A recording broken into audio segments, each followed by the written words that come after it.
Salut tout le monde! Comment rendre un PowerPoint interactif? C'est-à-dire en faisant en sorte que l'utilisateur clique sur des boutons pour voyager dedans, comme si c'était un site internet ou un jeu vidéo, et non pas en faisant défiler une diapositive à la fois l'une après l'autre. Voyons donc tous les éléments pour faire en sorte que notre PowerPoint soit utilisable par quelqu'un d'autre.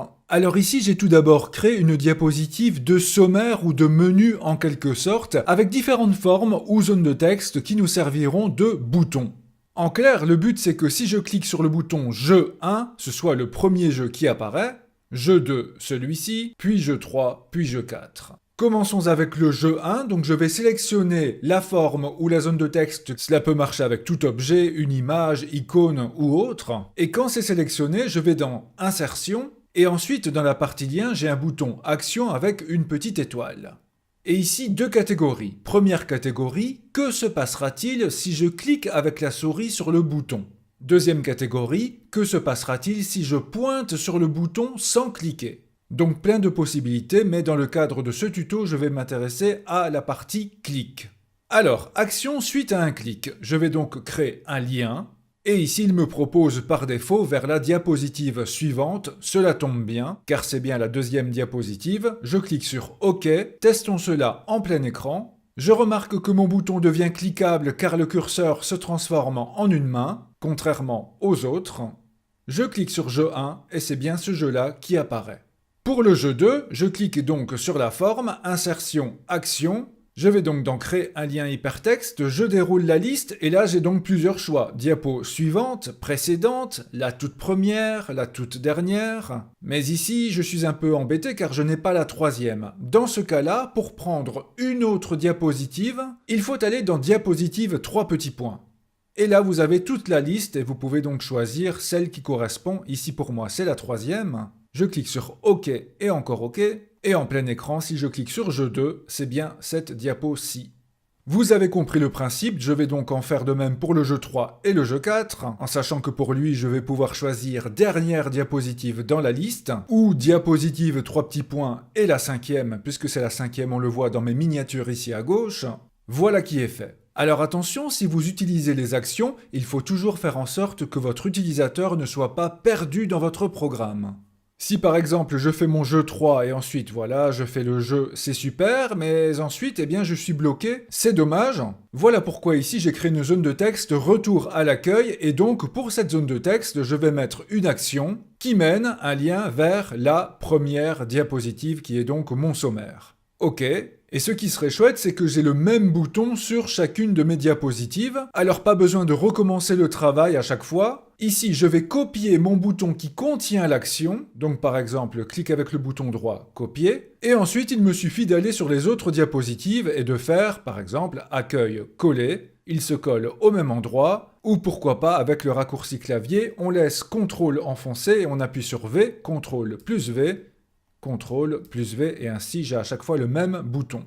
Et désormais en plein écran, je peux retourner facilement à l'accueil en cliquant sur celui-ci. Alors pour le moment, nous avons créé des liens vers d'autres diapositives de ma présentation, mais il est également possible de créer des liens vers d'autres éléments et pourquoi pas extérieurs. Commençons avec mon icône d'appareil photo. Imaginons que ce soit des jeux pour des enfants et ce qui serait chouette, c'est que quand je clique sur l'appareil photo, il y ait un petit son.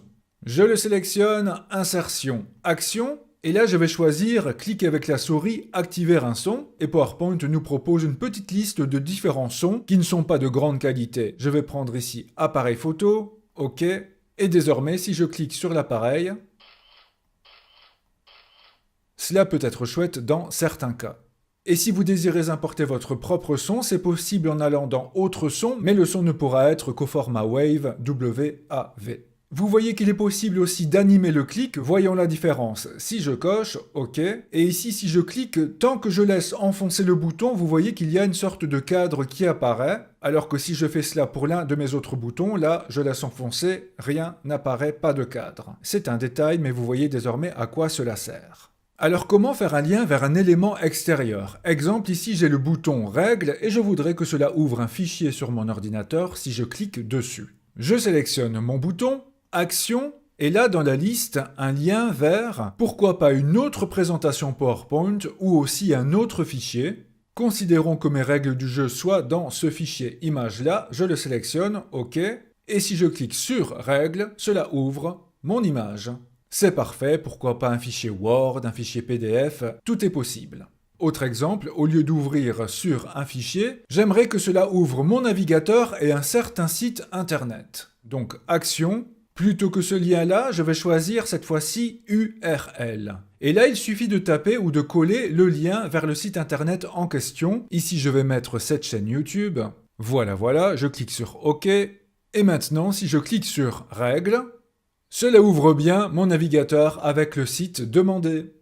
Et si l'utilisateur en a terminé avec notre jeu, alors ici j'ai prévu une forme avec le texte quitter. Allons comme toujours dans Action. Et ici dans la liste, je vais mettre Arrêter le diaporama. OK. Ici, je suis donc en plein écran, dans le programme, je clique sur quitter et voilà. Évidemment, si vous exportez bien votre travail en un fichier PPS plein écran, l'utilisateur n'aura plus rien en cliquant sur quitter. Méfiance bien sûr, si vous utilisez un élément extérieur, attention qu'il soit bien disponible sur l'ordinateur où cette présentation sera utilisée. Attention aussi que l'utilisateur soit bien connecté au net pour ouvrir un site internet. Faites preuve de bon sens pour que ce soit facile à utiliser.